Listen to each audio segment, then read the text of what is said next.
वहाँ दिखता है कि किस तरह मंदिर को तोड़ करके मस्जिद बनाई गई। बिना पढ़े गांधी के खिलाफ कुछ भी कहने लगते हैं। एंटीबॉडी यहाँ भी मिलती है और कोरोना से आप लड़ सकते हैं। उपचुनाव हमेशा सत्तारूढ़ दल के हुआ करते हैं। नमस्कार, न्यूज़ ट्रैक के वाई फैक्टर में आपका स्वागत है। मैं हूँ योगेश मिश्र। अफगानिस्तान में जो कुछ हो रहा है वो पूरी दुनिया को हैरत में डालने वाला है। लोकतंत्र के लिए एक बड़ी चुनौती है और एक 21वीं शताब्दी में जी रहे सभ्य समाज के लिए भी एक बड़ी चुनौती है। तालिबान का अफगानिस्तान की सत्ता पर काबिज हो जाना एक रहस्य तो है ही, लेकिन जैसे जैसे अफगानिस्तान की सरकार ने तालिबानियों को रास्ते दिए और सत्ता सौंपते चले गए, उसने भी बहुत ढेर सारे सवाल और संशय खड़े किए हैं। जो कुछ भी अफगानिस्तान में हुआ उससे पाकिस्तान, चीन और अमेरिका तथा रूस की भूमिका भी बहुत संदिग्ध नजर आ रही है। हम ये कह सकते हैं कि आतंकवाद के खिलाफ अंतर्राष्ट्रीय स्तर पर लड़ाई की प्रतिबद्धता तालिबानियों की अफगानिस्तान में विजय के बाद कमजोर पड़ी है। और अगर अब ये देश चीन, पाकिस्तान, अमेरिका और रूस आतंकवाद के खिलाफ लड़ाई की बात करते हैं तो लगेगा कि ये बेईमानी है और यह एक हिपोक्रेसी है जिसे जनता सुनने को तैयार नहीं है। यही वजह है कि सोशल मीडिया पर जो बाइडेन के खिलाफ बहुत गंभीर प्रतिक्रियाएं आ रही हैं। जो बाइडेन ने राष्ट्रपति बनने के बाद ट्रंप के कार्यकाल के सभी फैसले पलट दिए, लेकिन तालिबानियों से बातचीत, शांति वार्ता जारी रखने के फैसले को नहीं पलटा। यह भी अमेरिका की भूमिका को संदेह और संदिग्ध बना रहा है। भारत के लिए सब कुछ बेहद डराने वाला है, क्योंकि 1996 से 2001 के बीच जब अफगानिस्तान में तालिबान का शासन था तो भारत सरकार ने उसे मान्यता नहीं दे रखी थी। भारत सरकार ने अफगानिस्तान से अपने सारे संबंध तोड़ लिए थे, क्योंकि इस बात के पुख्ता सबूत हैं कि शुरुआत में तालिबान से जुड़ने वाले लोग पाकिस्तान के मदरसे से निकले थे। यही नहीं, तालिबान सरकार को मान्यता देने वाले देशों में पाकिस्तान भी आगे था। सबसे अंत में पाकिस्तान ने अपनी मान्यता देने के प्रस्ताव को वापस भी लिया था। पाकिस्तान के अलावा सऊदी अरब और संयुक्त अरब अमीरात ने भी तालिबान सरकार को मान्यता दी थी। उस्मा बिन लादेन व तब के तालिबान प्रमुख मुल्ला मोहम्मद उमर व उनके कुछ साथियों ने पाकिस्तान के क्वेटा शहर में पनाह ली थी। 2015 में मुल्ला उमर की मौत स्वास्थ्य दिक्कतों के चलते पाकिस्तान के एक अस्पताल में हुई। मुल्ला मंसूर नए नेता बने। मंसूर की मौत 2016 में अमेरिकी ड्रोन हमले में हुई। तालिबानी संगठन मौलवी मुल्ला हिबतुल्लाह अखुंदाजा के हाथ आ गई।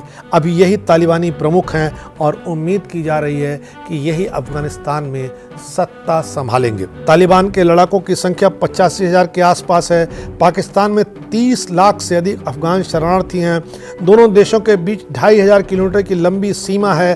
कहा जाता है कि अमेरिकी सेना के अफगानिस्तान से वापसी के फार्मूले में भी पाकिस्तान का हाथ है। इतना ही नहीं, सऊदी अरब के भी तालिबान से बेहतर रिश्ते हैं। सऊदी अरब और पाकिस्तान के अच्छे रिश्ते जग जाहिर हैं, इसलिए इस आशंका से इनकार नहीं किया सकता कि पाकिस्तान कहीं तालिबान का इस्तेमाल कश्मीर के लिए न करना शुरू कर दे। हालांकि तालिबान ने कहा है कि वो अफगानिस्तान की जमीन का इस्तेमाल किसी और देश के खिलाफ नहीं होने देगा, लेकिन इस पर भरोसा करना बड़ी गलती होगी, क्योंकि कश्मीर में आतंकी वारदात को अंजाम देने के लिए गठित संगठन जैश-ए मोहम्मद को तैयार करने में तालिबान ने मदद की थी। इसके सरगना मसूद अजहर ने लगातार तालिबान के साथ काम किया। यही नहीं, भारत के खिलाफ काम करने वाले कई आतंकी संगठन अभी भी तालिबान के साथ मिलकर अफगानिस्तान में लड़ाई लड़ रहे हैं। तालिबान का राजनीतिक कार्यालय कतर के दोहा में है। कतर से अमेरिका की निकटता किसी से छिपी नहीं है। 11 सितंबर 2001 के हमले के 15वें दिन अमेरिकी गुप्तचर संस्था CIA ने तालिबान विरोधी वार लाट्स से मिलकर मुल्ला उमर की हुकूमत गिराने की शुरुआत की। 2001 में ही अमेरिकी सेना ने तालिबान को सत्ता से बाहर का रास्ता दिखा दिया था। तालिबान ने अमेरिका के साथ 2018 में बातचीत शुरू की। फरवरी 2020 में दोहा में दोनों पक्षों के बीच समझौता हुआ, जिसमें तालिबान ने अमेरिकी सैनिकों पर हमले बंद करने और अमेरिका ने अपने सैनिक अफगानिस्तान से हटाने पर रजामंदी जताई। यानी 2 दशक बाद उसी तालिबान से अमेरिका को समझौता करना पड़ा।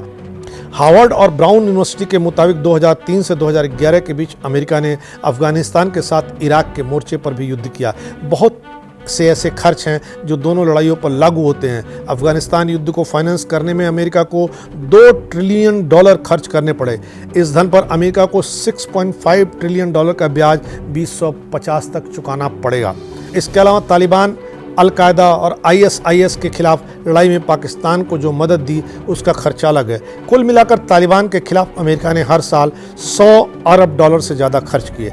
अप्रैल 2021 तक अफगानिस्तान में 2448 अमेरिकी सैनिक, 3846 अमेरिकी कॉन्ट्रैक्टर, अन्य नाटो देश के 1144 सैनिक, 66,000 अफगान सैनिक, 47,245 अफगान नागरिक, 5191 तालिबान लड़ाकों, 4,444 सहायता कर्मी और 72 पत्रकारों को अपनी जान गंवानी पड़ी। 2002 में अमेरिका के 10,000 सैनिक अफगानिस्तान में थे। 2011 में इनकी सर्वाधिक संख्या 1,10,000 थी। जुलाई 2021 की रिपोर्ट में बताया गया है कि अफगानिस्तान की सुरक्षा के लिए अमेरिका ने $88 अरब से ज़्यादा खर्च किए हैं। 2022 के लिए अमेरिका ने $3.3 अरब का आवंटन किया है। इसमें $1 अरब अफगान वायुसेना और स्पेशल फोर्स पर, $1 अरब पेट्रोल डीजल पर, गोला बारूद और स्पेयर पार्ट्स पर तथा $70 करोड़ अफगान सैनिकों के वेतन पर खर्च किए जाने हैं। अमेरिका और अन्य नाटो देशों का कमिटमेंट है कि वे अफगान सेना और सुरक्षा बलों को 2024 तक हर साल $4 अरब देते रहेंगे। कुल मिलाकर अफगान सरकार के बजट का 80% हिस्सा अमेरिका और नाटो के अन्य सदस्य देश देते हैं। शायद यही कारण है कि अमेरिकी समझौता किसी के गले नहीं उतर रहा है। अमेरिकी फैसले से न केवल पाकिस्तान और अमेरिका के रिश्ते मजबूत हुए हैं, बल्कि दुनिया भर में आतंकवादी ताकतों को बल मिला है। तभी तो अफगानिस्तान के निर्वासित राष्ट्रपति अशरफ गनी ने तालिबान की मजबूत पकड़ के लिए अमेरिका को जिम्मेदार ठहराया है। पुश्तो जबान में छात्र को तालिबान कहा जाता है। 90 के दशक की शुरुआत में जब सोवियत संघ अपनी सेनाएं वापस बुला रहा था, तब तालिबान का उदय हुआ। यह पहले धार्मिक मदरसों में पला बढ़ा। इसके लिए सऊदी अरब ने धन मुहैया कराया।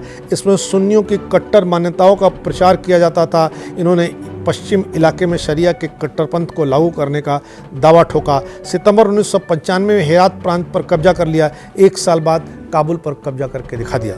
सोवियत संघ ने अफगानिस्तान के पूर्व राष्ट्रपति बुरहानुद्दीन रब्बानी को सत्ता से हटाया। रब्बानी अफगान मुजाहिदीन के संस्थापक थे। सोवियत संघ के सैनिकों के जाने के बाद अफगानिस्तान के लोग मुजाहिदीन की ज्यादतियों और संघर्ष से ऊब गए थे, लिहाजा उन्होंने तालिबान का खुलकर स्वागत किया।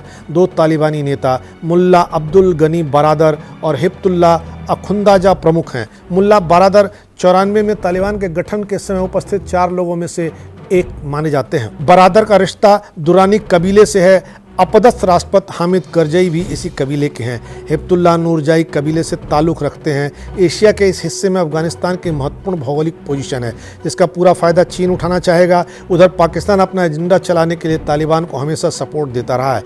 ऐसे में भारत को अब चीन, पाकिस्तान और अफगानिस्तान इन तीनों के गठजोड़ से मुकाबला करना पड़ सकता है। उधर रूस भी तालिबान शासक से मिलकर रहेगा। ऐसे में भारत को सिर्फ अमेरिका से उम्मीद है, लेकिन अब चूंकि अमेरिका ने अफगानिस्तान से पल्ला झाड़ लिया है, सो भारत की कितनी मदद करेगा यह आसानी से समझा जा सकता है। भारत ने अफगानिस्तान के पुनर्निर्माण में 22,000 करोड़ रुपए निवेश किए हैं। अफगानिस्तान के संसद भवन और शहतूत डैम समेत कुल 500 छोटी बड़ी परियोजनाओं में भारत का निवेश है। तालिबान ने भले ही भारत के निवेश और संसाधन निर्माण में उसकी सहायता को स्वीकार किया हो, लेकिन साथ ही साथ तालिबान ने चीन को न्योता भी दिया है कि वह अफगानिस्तान की सूरत संवारे। इसका मतलब भारत के निवेश पर तलवार के लटकने जैसा होगा। भारत ईरान के चाबहार बंदरगाह से अफगानिस्तान के दिलारम तक की सड़क परियोजना पर भी काम कर रहा है। अगर अफगानिस्तान के रास्ते हमारा ईरान से संपर्क कट जाता है तो चाबहार पोर्ट में निवेश हमारे किसी काम का नहीं रहेगा। मध्य यूरोप के साथ कारोबार की भारत सरकार की योजना पर भी पानी फिर सकता है। तालिबानी सत्ता के बाद अफगानिस्तान के लोगों के सामने एक नई दुनिया, नई चुनौतियां हैं। तालिबान के पहले शासन को याद करते हुए तमाम लोग अफगानिस्तान छोड़कर भाग रहे हैं, पर उन्हें न तो हवाई उड़ानें मिल रही हैं, न कोई और रास्ता। पर तालिबान की पूरी कोशिश अपने पुराने कट्टरपंथी चेहरों को बदलकर पेश करने की है। तभी तो तालिबान प्रवक्ता सुहास शाहीन ने कहा, संगठन अंतर्राष्ट्रीय समुदाय के साथ शांतिपूर्ण संबंध चाहता है, किसी भी मुद्दे पर बातचीत करने को तैयार है। काबुल पर कब्जा करने के बाद एक बार फिर तालिबान ने अपने लड़ाकों को आदेश दिया है कि अफगान नागरिकों को परेशान न करें, कोई भी बिना अनुमति के किसी के घर के भीतर प्रवेश न करें। मुजाहिदीनों की जिम्मेदारी है कि वे लोगों की जीवन, संपत्ति, उनके सम्मान को हानि न पहुँचाएँ। इस तरह बिना खून खराबे के तालिबान समूचे अफगानिस्तान पर काबिज होने में कामयाब हुए हैं। जिस तरह राज्यों के गवर्नर और राष्ट्रपति ने कोई प्रतिरोध दर्ज नहीं कराया है, उससे तालिबानियों के सत्ता पर काबिज होने की कहानी में झोल नज़र आ रहा है। और ये लग रहा है कि इस मिलीभगत में रूस, अमेरिका की कहीं न कहीं कोई न कोई शय है, क्योंकि इतना आसान नहीं था कि तालिबानी पूरे अफगानिस्तान पर कब्जा कर लेते। जो भी हुआ है उससे आतंकवादी शक्तियों को ताकत मिली है, उनका मनोबल बढ़ा है। और जिस तरह तमाम देश आतुर दिख रहे हैं तालिबानी सत्ता को मान्यता देने के लिए, अगर वह किया गया तो निश्चित तौर से अंतर्राष्ट्रीय स्तर पर एक बार फिर आतंकवादी संगठनों के हौसले बुलंद होंगे, जो हमारे आपके लिए, दुनिया की शांति के पैगाम के लिए बेहद ख़राब हैं। इस बार इतना ही, अगली बार फिर मिलेंगे किसी नए सवाल पर नए ढंग से बात करने के लिए। तब तक के लिए नमस्कार।